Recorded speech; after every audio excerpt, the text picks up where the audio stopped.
नमस्कार, SBT news में आपका स्वागत है। पेश है 4 अगस्त गुरुवार दोपहर 3:15 बजे राजस्थान जोधपुर बीकानेर जिले की बड़ी खबरें। जस्टिस यूयू ललित देश के 49वें सीजेआई बन सकते हैं। सीजेआई एनवी रमना ने कानून मंत्री किरण रिजिजू को उनके ललित के नाम की सिफारिश की है। मुख्य न्यायाधीश रमना 26 अगस्त को रिटायर हो जाएंगे। जस्टिस ललित 27 अगस्त को सीजेआई के रूप में शपथ ले सकते हैं। हालांकि जस्टिस ललित भी महज 74 दिन के लिए ही चीफ जस्टिस बनेंगे, क्योंकि 8 नवंबर को वे रिटायर हो जाएंगे।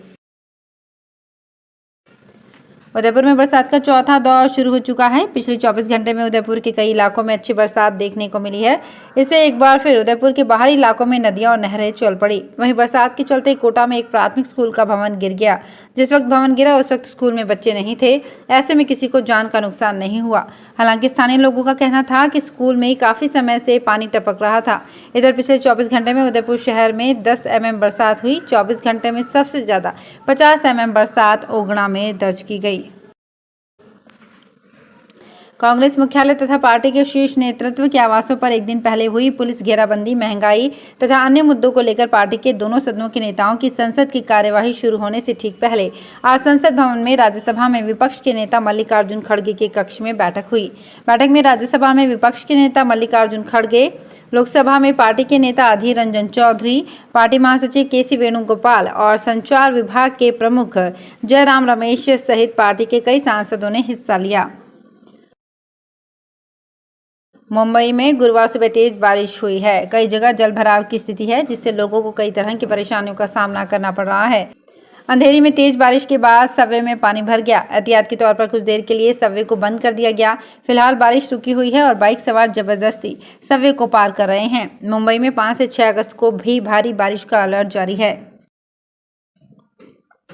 पूर्वी राष्ट्रीय नहर परियोजना को लेकर कांग्रेस भाजपा के बीच चल रही सियासी तल्खी अब और तेज होती जा रही है। पिछले दिनों बूंदी में आयोजित जनसभा में सीएम अशोक गहलोत ने ईआरसीपी को पूरा करने का वादा किया, तो वहीं अब भाजपा के राज्यसभा सांसद डॉक्टर किरोड़ी लाल मीणा ने विश्व आदिवासी दिवस के अवसर पर 9 अगस्त को दौसा जिला मुख्यालय के पास मीणा हाईकोर्ट नांगल प्यारीवास में जल क्रांति आंदोलन का ऐलान किया है।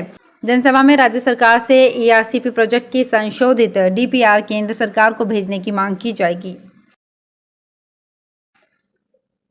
हनुमानगढ़ जिला मुख्यालय में अखिल भारतीय किसान सभा तहसील कमेटी का 7वां सम्मेलन आयोजित किया गया। सम्मेलन में भारतमाला रोड की टूटने, नहरों में पूरा पानी, बीमा क्लेम आदि प्रस्ताव लिए गए। साथ ही तहसील की नई कार्यप्रणाली का गठन किया गया। सम्मेलन में बीमा क्लेम के लिए 6 अगस्त को जिला कलेक्ट्रेट पर प्रदर्शन करने का निर्णय लिया गया। पर्यवेक्षक के रूप में मौजूद मंगेश चौधरी ने कहा कि केंद्र सरकार के 3 कृषि कानूनों के खिलाफ देश भर के किसानों ने लंबा संघर्ष किया, जिसके बाद केंद्र सरकार ने समझौता किया था कि तीनों कृषि कानूनों को वापस लेने के साथ किसानों पर दर्ज हुए मुकदमे वापस लिए जाएंगे। साथ ही स्वामीनाथन आयोग की रिपोर्ट लागू की जाएगी। इन वादों पर सरकार खरी नहीं उतरी है।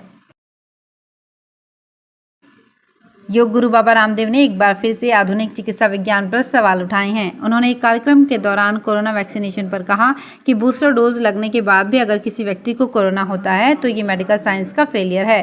बाबा रामदेव के बयान पर सोशल मीडिया यूजर्स तमाम तरीके की प्रतिक्रियाएं देते नजर आ रहे हैं।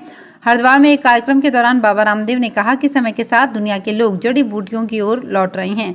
इसके साथ ही उन्होंने कहा कि गिलोय के ऊपर ज़्यादा से ज़्यादा रिसर्च करें और दवाइयां बनाएं तो भारत भी विश्व की सबसे बड़ी इकोनॉमी बन सकता है। राजस्थान के दूसरे क्रिकेट स्टेडियम के रूप में जोधपुर का बरकतुल्ला खान स्टेडियम दुल्हन की तरह सज-धज कर तैयार हो गया है। करीब 20 करोड़ की लागत से तैयार यह स्टेडियम अंतर्राष्ट्रीय मापदंडों के अनुसार बनाया गया है। स्टेडियम तैयार हो जाने के बाद जोधपुर वासियों को अब यहां राष्ट्रीय अंतर्राष्ट्रीय क्रिकेट मैचों का इंतजार है। इस स्टेडियम में करीब 40,000 दर्शकों के बैठने की व्यवस्था है, जो देश में ईडन गार्डन क्रिकेट स्टेडियम के बाद दूसरा सबसे बड़ा स्टेडियम बताया जा रहा है। राजस्थान में मानसून के तीसरे दौर की बारिश का सिलसिला जारी है। राजधानी जयपुर में भी हल्की फुल्की बूंदों के बरसने का सिलसिला जारी है। गुरुवार सुबह चांदपोल, दिल्ली रोड, आगरा रोड, सांगानेर में बूंदाबांदी हुई। इसके साथ ही बीते दिन 10 से अधिक जिलों में मेघ मेहरबान रहे। सबसे ज्यादा बारिश माउंट आबू में दर्ज की गई। इसके बाद हिल स्टेशन की खूबसूरत वादियों में झरने बहने का दौर भी जारी है। सिरोही, नागौर, प्रतापगढ़, जयपुर, सवाई माधोपुर समेत 12 जिलों में अच्छी बारिश हुई। जयपुर मौसम केंद्र ने गुरुवार को विभिन्न जगहों पर भारी बारिश की संभावना जताई है। केंद्र सरकार की ओर से देश की जनता से 13 से 15 अगस्त तक ट्विटर और फेसबुक की प्रोफाइल में तिरंगे की फोटो लगाने की अपील के बाद कांग्रेस के पूर्व अध्यक्ष राहुल गांधी, कांग्रेस महासचिव प्रियंका गांधी के बाद राजस्थान के मुख्यमंत्री अशोक गहलोत ने भी अपने ट्विटर की प्रोफाइल बदली है। हालांकि कांग्रेसी नेताओं ने देश के प्रथम प्रधानमंत्री पंडित जवाहरलाल नेहरू के हाथों में तिरंगा वाली तस्वीर अपने प्रोफाइल में लगाई है।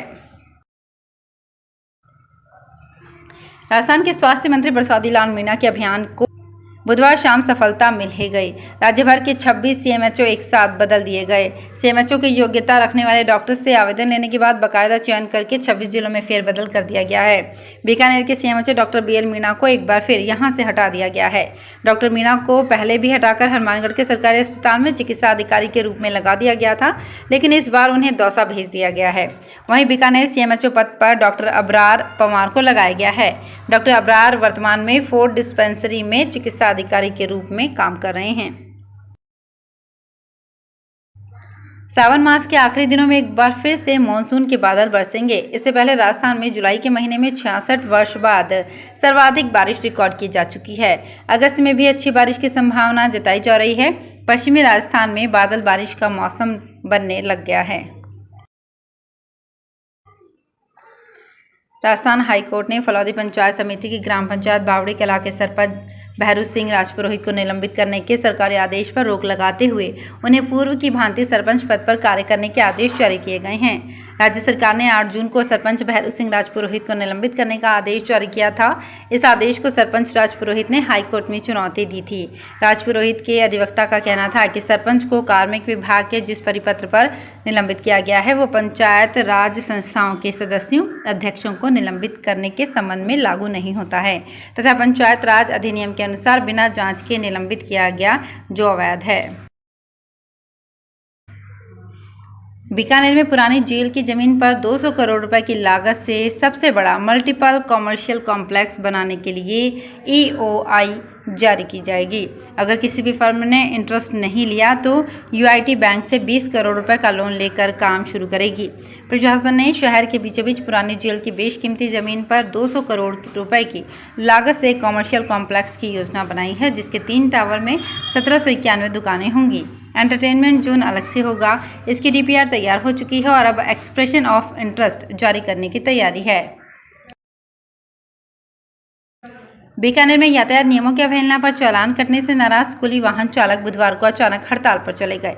चालान काटने के विरोध में गुरुवार को बाल वाहिनी चालकों ने कलेक्ट्रेट परिसर में धरना लगाया है। वे बच्चों को स्कूल छोड़ तो आए, लेकिन हड़ताल पर जाने के कारण उन्हें लेने नहीं पहुंच पाए।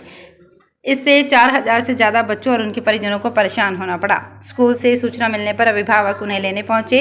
स्कूली ऑटो चालक की शिकायतों के बावजूद कार्रवाई नहीं करने पर पिछले दिनों उच्च अधिकारी की फटकार के बाद बुधवार को RTO ने जयपुर रोड और गंगा शहर क्षेत्र में सुबह 49 वाहनों के चालान काटे। इसके विरोध में ऑटो चालकों ने हड़ताल कर दी। तो फिलहाल इस बुलेटिन में इतना ही। फिर हाजिर होंगे कुछ और बड़ी खबरों के साथ। अगर आप भी अपने आसपास की छोटी बड़ी और महत्वपूर्ण खबरों से अपडेट रहना चाहते हैं तो सब्सक्राइब कीजिए हमारे चैनल SPT न्यूज को और प्रेस कीजिए बेल आइकन पर।